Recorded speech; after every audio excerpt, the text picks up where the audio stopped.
제가 보수 재건의 3원칙을 여러 번 말씀드렸습니다. 탄핵의 강을 건너자, 개혁 보수로 나아가자, 낡은 집 허물고 새로운 집을 짓자, 자유한국당이 행동으로 동참을 하겠다면 대화의 문은 늘 열려 있습니다.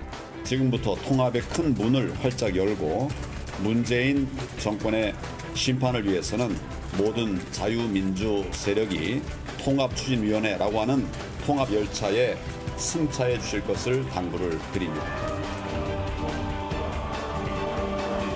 강원 동지 여러분, 새로운 보수당의 단기가 펄럭이고 있습니다.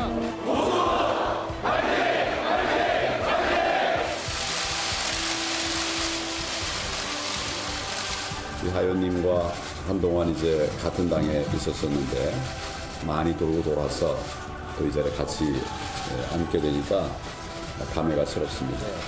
아마 같은 당에 있고 싶은 마음이 그렇게 표현되신 것 같습니다. 어제 자유한국당 홍기현 대표께서 보수재건 3원칙을 전격적으로 받아들이겠다는 그런 뭔가 선언 내지는 회견을 하려고 그러다가 안내 반발로 그게 취소됐다는 이야기를 들었습니다. 이거를 배척하는, 이걸 부정하는 그런 세력과는 손을 잡을 수가 없다. 네, 오늘 프레스인에서는 자유한국당 성일종 의원을 모셨습니다. 지난해 12월 19일에는 서른 민주당 의원을 모시고 검찰개혁에 관한 얘기를 들었기 때문에 균형을 맞추기 위해서 오늘은 자유한국당 성일종 의원과 함께 정치권 전반에 대해서 얘기를 좀 듣겠습니다. 어서 오십시오. 네, 안녕하십니까. 예. 자, 앞서 이제 화면으로 잠깐 봤습니다만은 지금 자유한국당 내에서 특히 이 보수 진영에서는 이제 대통합을 할 수 있을 것인가, 또 한다면은 누구와 손을 잡고 누구는 그러면은 손을 잡지 않을 것인가, 이제 이런저런 전망들이 막 뒤섞여서 나오고 있습니다. 결론적으로 말하면 보수 대통합은 가능할 거라고 보시나요? 단적으로? 네, 저는 가능할 거로 보여집니다. 예. 그 이유는 이 정권이 너무 무능하잖아요. 예. 지금 우리 국가의 근간들 안 무너지는 데가 있습니까? 예. 경제 어렵지요. 외교적 그 참사를 지금 다 겪고 있지요. 예. 남북 문제 지금 교착 상태 있지. 모든 면에서 국가의 예. 활력을 또 잃어가고 있습니다. 그래서 예. 이러한 국가적인 큰 어려움을 극복하는데 정파의 제 세력들이 계산을 조그만 계산하는 것은 안 맞는다고 생각합니다. 그래서 예. 모든 기득권 다 내려놓고 국가를 구하는 것이 명분이고 명제이기 때문에 이에 대해서 다른 제 세력들이 함께 하면 희망이 있어 보입니다. 그런데 이 통합 추진위를 만들겠다라고 황교안 대표가 어제 이제 말씀하셨습니다만은 지금 당장 이 새로운 보수당 하태경 공동대표 얘기도 그렇고요. 좀 잘 안 되고 있는 것 같고 안철수 전 의원 쪽도 여기에 합류하고 싶지 안 하는 것 같은데 그분들도 그러면 안철수 전 의원도 다 이 통합의 대상이 되는 겁니까? 아니면 그분은 배제되는 겁니까? 저는 누구는 되고 안 되고 이래서는 예. 안 되고요. 전체 큰 대한민국의 그림 속에 예. 우파의 통합이라고 하는 국가의 위기라고 하는 측면에서 큰 그림 속에 들어올 수 있도록 해야 한다고 생각을 합니다. 예. 자, 이 새로운 보수당 쪽과의 통합은 먼저 이제 가장 급선무인 것 같은데 이른바 그쪽 당에서 요구하는 3원칙이 있잖아요. 예. 그거에 대해서 황교안 대표가 명확하게 얘기를 왜 안 하느냐가 이제 새로운 보수당 쪽의 불만인 것 같은데 이견이 있는 겁니까? 아니면 잘 진행이 되고 있는 겁니까? 이견이야 워낙 다양한 사람들, 예. 각계의 사람들이 함께 들어와서 소리를 내는 것이기 때문에 예. 정당이라는 것은 용광로처럼 끓는 것이지요. 예. 그래서 그런 것을 이게 멜팅 폿이 되는 것이기 때문에 제가 볼 때는 다소의 이견이 있더라도 그 과정을 천천히 수렴해 가는 과정이라고 보시면 될 듯합니다. 예. 크게 우려할 만한 사항은 아니다. 네.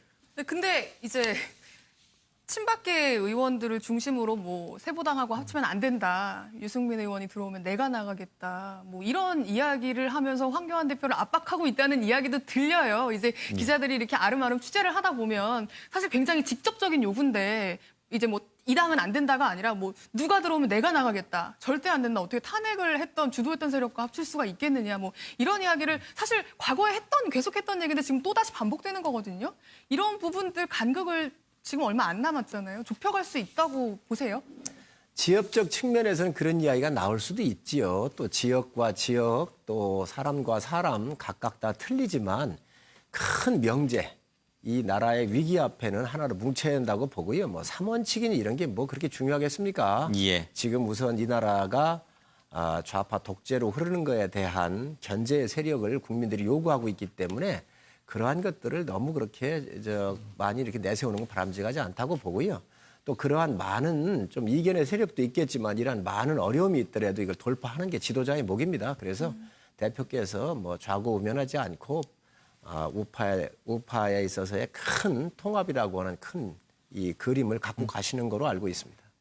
조금 전에 뭐 잠깐 말씀을 해주셨긴 했는데 지금 안철수 전 대표가 이제 정계 복귀를 선언을 했고 오늘 메시지를 보면 바른미래당으로 복귀를 할 것 같은 이런 뉘앙스를 취했단 말이죠. 근데 이제 바른미래당 같은 경우에는 지금 새로운 보수당하고 지금 분당이 된 상태고 그럼 안철수 전 대표가 바른미래당으로 복귀를 했을 때 이 통합은 어떻게 좀 진행이 될 수 있을 거라고 보십니까?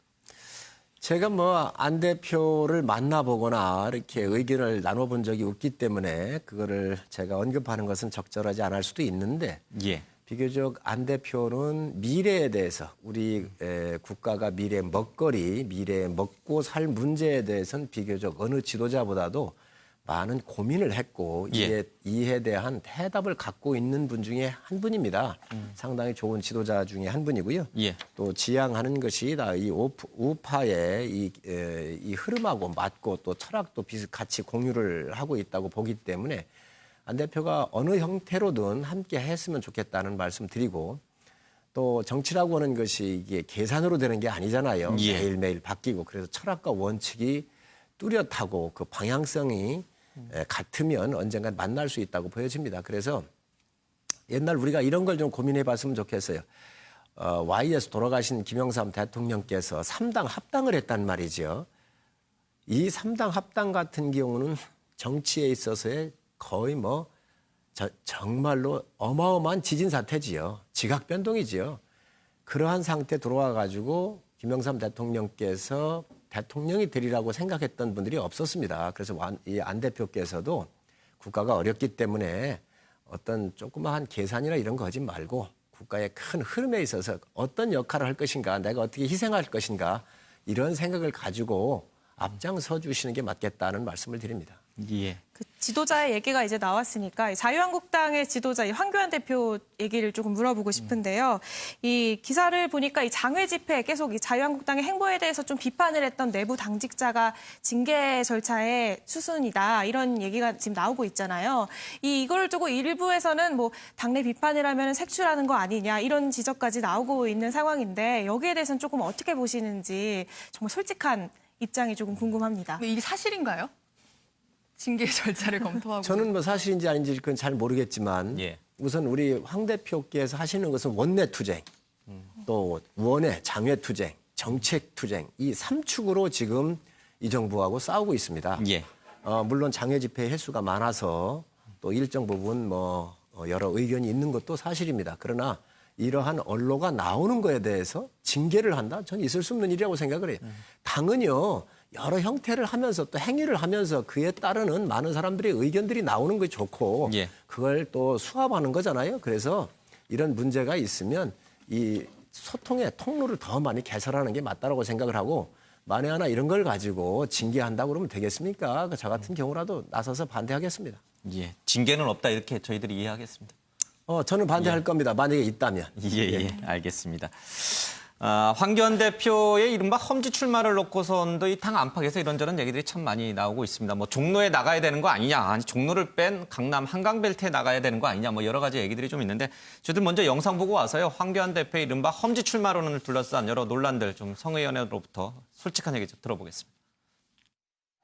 통합을 위해서 저부터 앞장서겠습니다. 이제 금년 총선에서 수도권에 험지에 출마를 하겠습니다. 우리 당에 떠있는 모든 의원들, 모든 동지들이 험지로 가서 죽어서 살아나는 이 기적을 만들어내겠습니다, 여러분. 황교안 대표가 정말 경쟁자로 출마를 하신다면 뭐 도리가 없지 않습니까? 마다하지 않겠다. 네, 아니 그거야 어떡하겠습니까? 반기진 않으세요? 뭐 일부러 반길 것도 없지만 피할 재간도 없는 것 아닙니까? 네, 험지로 나가야 한다라는 여론이 압도적이다 보니까 황교안 대표도 좀 고민을 하시는 것 같아요. 그런데 종로는 싫다. 종로 빼고 다른 데를 좀 가고 싶다. 이런 얘기들이 흘러나오고 있는데 사실인가요? 정확하게는 우리 황 대표께서 욕심이 없으신 분입니다. 예.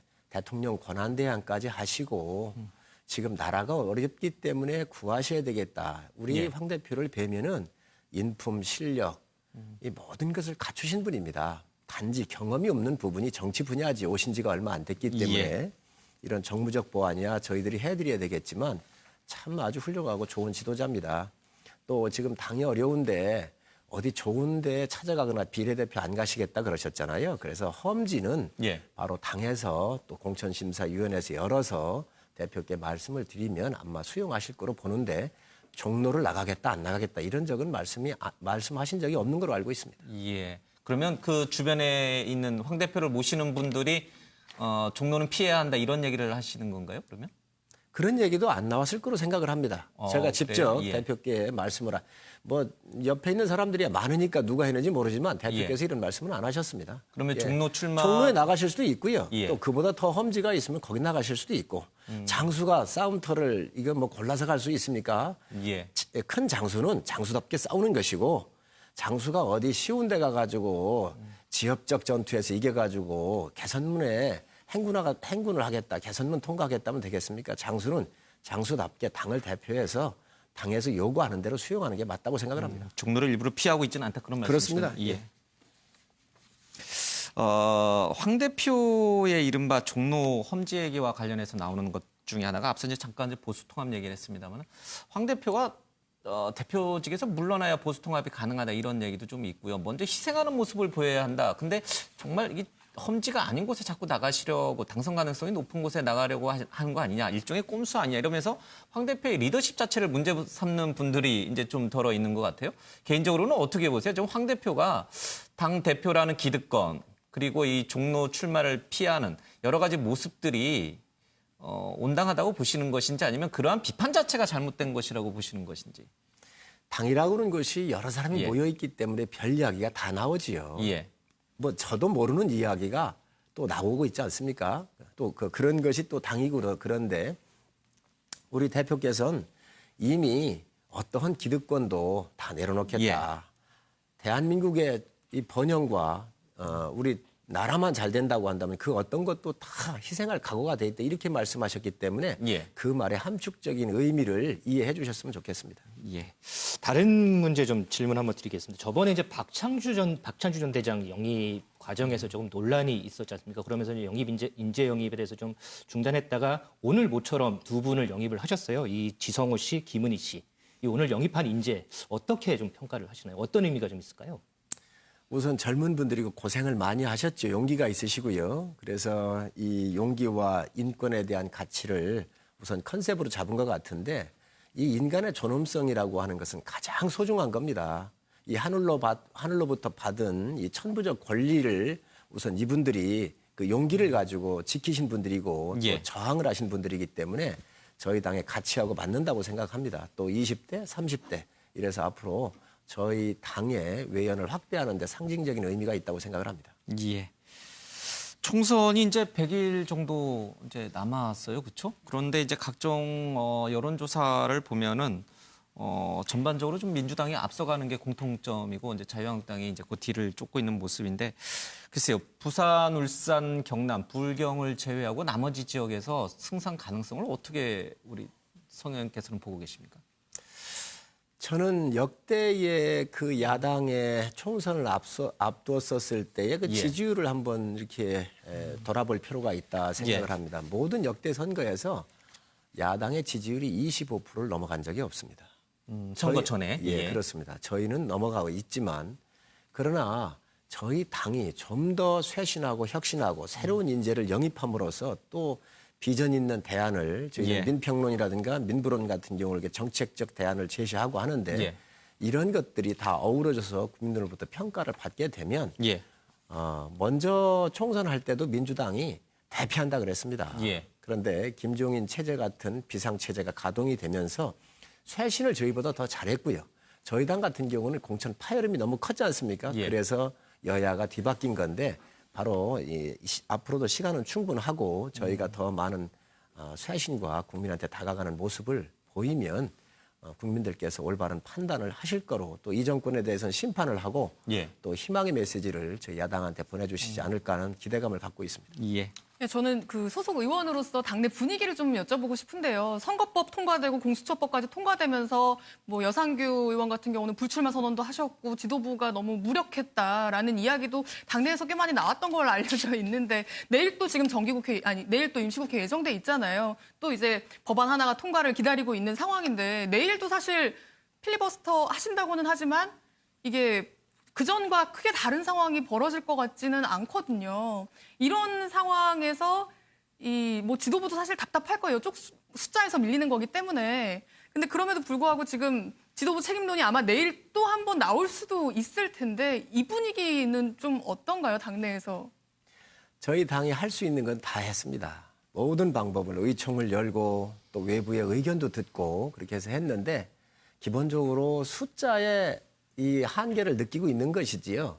그래서 4+1이라고 하는 국회법도 어기면서 예산을 나눠주게 하면서부터 여러 가지 문제점들이 있고 또 선거구 획정하는 문제에서도 호남에 대한 배려를 통해서 또 이 공수처법을 반대하는 분들을 다시 회군하게 한다든지 여러 가지 그런 일이 있었는데 저희 당에서는 뭐 최선을 다해서 하고 있다고 생각을 합니다. 그래서 지금 지도부 책임론 얘기하시는데 신임 지도부가 들어온 지가 이제 채 한 달 정도 됐잖아요. 예. 아직은 그럴 때가 아니고요. 사실 그런 이야기가 나온 적은 없습니다. 예. 뭐 지금 당이 민심을 얻기 위해서 좀 천천히 가고 있다, 잘 가고 있다 이렇게 보시는 거군요. 잘 가고 있다고 말씀을 드릴 수는 예. 없지만 앞으로 정말 자기의 성찰을 통해서 더 많은 쇄신과 혁신에 대한 이 자기 혁신을 국민한테 보여줄 때 아마 저희를 더 쳐다보시지 않을까 이런 생각을 갖고 있습니다. 알겠습니다.